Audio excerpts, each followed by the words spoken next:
آج کل ہسپتالوں میں سردی کی آمد کے ساتھ ہی فلو، نزلہ زکام اور بخار کے کیسز ہمیں دیکھنے کو زیادہ ملتے ہیں، لیکن کچھ ان میں نمونیا کے کیسز بھی ہوتے ہیں۔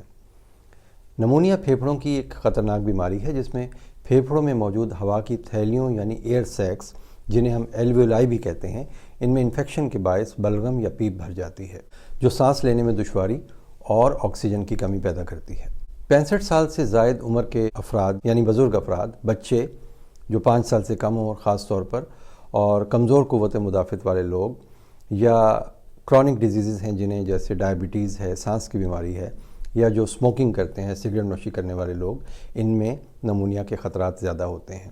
اس کی علامات میں تیز بخار، کھانسی، بلغم کے ساتھ سانس لینے میں دشواری، سینے میں درد اور شدید کمزوری اور تھکن کا احساس ہوتا ہے۔ بچوں میں بخار کے ساتھ ساتھ سانس کی رفتار کا تیز ہونا یا ہونٹ نیلے پڑ جانا بھی خطرے کی علامت ہو سکتا ہے۔ اب نمونیا کے مریض کو ہسپتال میں کب داخل کرنا چاہیے، اس بات کا فیصلہ ڈاکٹرز عموماً کرب 65 اسکیل کے استعمال سے کرتے ہیں۔ کرب 65 یعنی confusion, urea, respiratory rate, blood pressure and 65۔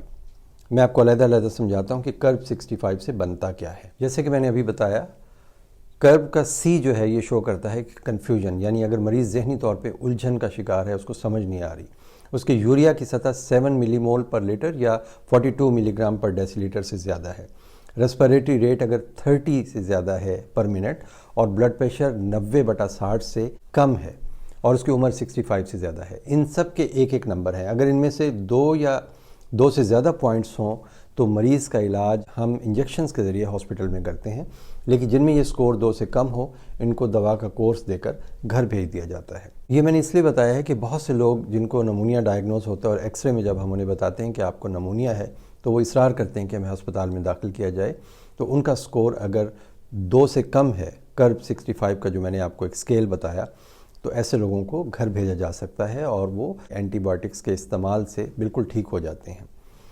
بہرحال بچوں اور بزرگوں کو سردی سے بچائیں، اور اگر ممکن ہو تو ہر موسم کے آغاز میں جو فلو کی ویکسین بازار میں آتی ہے وہ ضرور لگوانی چاہیے۔ قوت مدافعت بڑھانے کے لیے صحت مند غذا کا استعمال کرنا چاہیے۔ رش والی جگہوں پر ماسک پہنیں اور ہاتھ دھوتے رہیں بار بار۔ اگر علامات ظاہر ہوں تو ڈاکٹر سے رجوع کریں، کیونکہ نمونیا کا بروقت علاج ضروری ہے۔